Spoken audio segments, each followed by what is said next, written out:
వి gold trusted gold buyers తాకట్టులో ఉన్న బంగారాన్ని విడిపించి ఈ రోజు ఉన్న మార్కెట్ ధరకే కొనబడును.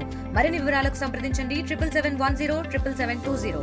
ఉమ్మడి శ్రీకాకుళం జిల్లా సంతకవిటి మండలం బోరాడపేట గ్రామంలో పిల్లలు స్కూల్కి వెళ్ళాలంటే భయపడుతున్నారు. పిల్లలు స్కూల్కి పంపించాలంటే తల్లిదండ్రులు భయపడే పరిస్థితి కనిపించింది.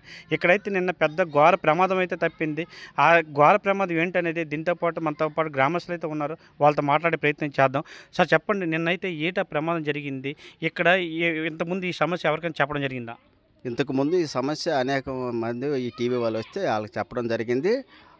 కానీ ప్రభుత్వం నుంచి ఇట్ని ఏ విధంగా రెస్పాన్స్ లేదు, బాధ్యత తీసుకోలేదు. నిన్న ఆటోమేటిక్గా ప్రార్థన జరుగుతున్న టైంలోన వర్షం లేదు కాబట్టి బయట ప్రార్థన చదువుతుంది. వర్షం పడితే లోనే ప్రార్థన చేస్తారు. లోన ప్రార్థన చేసినప్పుడు పిల్లలందరూ కూడా ఆ శిథిలాలు కొంచెం కూలుతున్నాయి కాబట్టి ఆ ప్రమాదం గురవుతురు. ఆటోమేటిక్గా బయట ప్రార్థన చేసినందువల్ల ఆ క్షణమే 4 పెచ్చులు పడిపోయి. మరి చిన్నపిల్లలు కాబట్టి ఏమాత్రమైన ఏ పెచ్చైనా ఏ తల మీద పడినా సరే దానికి బాధ్యతలు ఎవరు అవుతారు? దాన్ని చూసి రేపటి నుంచి కూడా పిల్లల్ని స్కూల్కి మేము పంపించమనే పరిస్థితికి తల్లిదండ్రులకి వచ్చిందనమాట. వాళ్ళు తప్పేటు కాదు, పంపించరు. పిల్లడు చనిపోతాడంటే ఎందుకు పంపిస్తారు? కాబట్టి గవర్నమెంట్ వారు మరి లోకేష్ గారు కానీ, చంద్రబాబు నాయుడు కానీ, మోడీ గారు కానీ ఏమాత్రం చిన్న పని చేయలేకపోవడం గల కారణం తెలియకుంటుంది.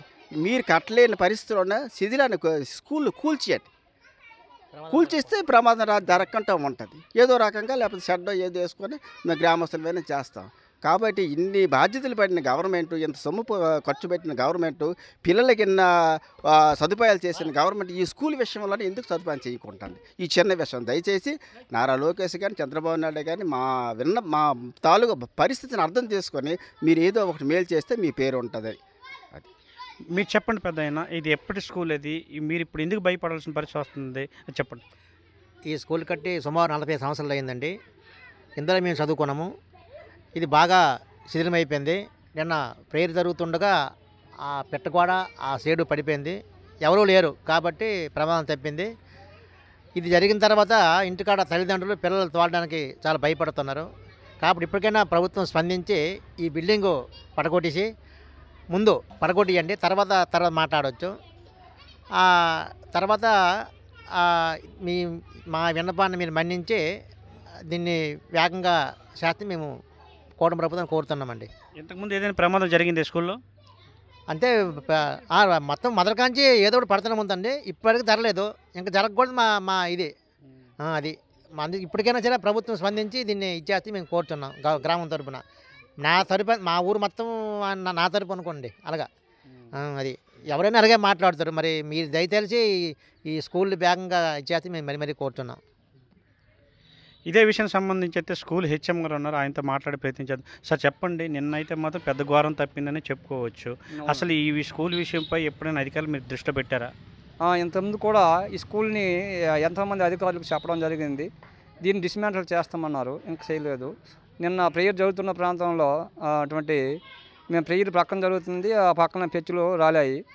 మరి ఇటువంటి పరిస్థితుల్లో పిల్లల్ని పంపించడానికి తల్లిదండ్రులు కూడా భయపడుతున్నారు. మరి ఆ బిల్డింగ్ని పూర్తిగా డిస్మాంటిల్ చేస్తారని, ఒక బిల్డింగ్ని పూర్తిగా డిస్మాంటిల్ చేస్తారని కోరుకుంటున్నాం. అవునండి. అంతే. ఎంతమంది విద్యార్థులు ఉంటారు? 21 మంది విద్యార్థులు మా పాఠశాలలో చదువుతున్నారండి. మరి ఇటువంటి విద్యార్థులకి ఎటువంటి తగిలిన చిన్న పెచ్చులు ఊడినా మరి ఇటువంటి ప్రమాదాలు జరుగుతాయి కదా. కాబట్టి పిల్లలను పంపించడానికి తల్లిదండ్రులకు ఇష్టపడడం లేదండి. కాబట్టి ఆ బిల్డింగ్ను పూర్తిగా డిస్మాంటిల్ చేస్తారని కోరుకుంటున్నాం. ఇది ఇక్కడ పరిస్థితి చూసుకున్నట్లయితే 45 సంవత్సరాల క్రితం నాటి ఈ స్కూల్కి అయితే మాత్రం ఈ బోరాడపేట గ్రామస్తులు స్కూల్ పిల్లలు పంపించడానికి తల్లిదండ్రులు అయితే చాలా భయపడే పరిస్థితి కనిపించింది.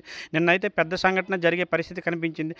బయట ప్రేయర్ జరుగుతుండగా ఒక్కసారిగా అయితే స్కూల్ సంబంధించి బిల్డింగ్ స్లాబ్ పెచ్చులు అయితే ఓడడం జరిగింది. ఆ వెంటనే అయితే మాత్రం పిల్లలు పక్కన ఉండడంతో పెద్ద ప్రమాదం జరిగింది, తప్పిందని అయితే చెప్పుకోవచ్చు. ఇక్కడైతే పెద్దలు అయితే గ్రామస్తులు అయితే ఒకటే కోరుకుంటున్నారు, మా స్కూల్కి సంబంధించి బిల్డింగ్పై దృష్టి పెట్టాలి. గత ప్రభుత్వంలో వైసీపీ పాలన ఉన్నప్పుడైతే ప్రతి స్కూల్ అయితే డెవలప్ చేశారు, ఈ స్కూల్ అయితే మాత్రం దృష్టి పెట్టలేకపోవడంతో మాకు చాలా బాధ అనిపించే పరిస్థితి కనిపించింది. ఇప్పటికైనా ఈ కూటమి ప్రభుత్వం వచ్చింది, ఈ కూటమి ప్రభుత్వం వచ్చాక అయితే మాత్రం ఈ స్కూల్ మీద దృష్టి పెట్టాలని చెప్పేసి ప్రభుత్వం అధికార ప్రభుత్వ నాయకులు అయితే మాత్రం కోరే పరిస్థితి కనబడుతుంది. నిన్నైతే ఏదైతే ఈ 2 రోజులు పడే చిన్న చినుకులకే ఈ బిల్డింగ్ పెచ్చులోవడంతో అయితే మాత్రం ఈ స్కూల్కి రావాలన్నా పిల్లల్ని పంపించాలన్నా తల్లిదండ్రులు కానీ టీచర్లు కానీ చాలా భయపడే పరిస్థితి కనబడుతుంది. ఇప్పటికైనా అధికారులు దృష్టి పెట్టి ఈ స్కూల్ బిల్డింగ్ పాత బిల్డింగ్ అయినా కూల్చేయండి, లేకపోతే పాత బిల్డింగ్ కూల్చేయని ఒక అదే ప్లేస్లో కొత్త బిల్డింగ్ అని కట్టాలని చెప్పేసి గ్రామస్తులు అయితే కోరుతున్నారు. అలాగే టీచర్స్ కూడా. బోరాడపేట గ్రామం నుంచి సురేష్, RTV ఉమ్మడి శ్రీకాకుళం జిల్లా.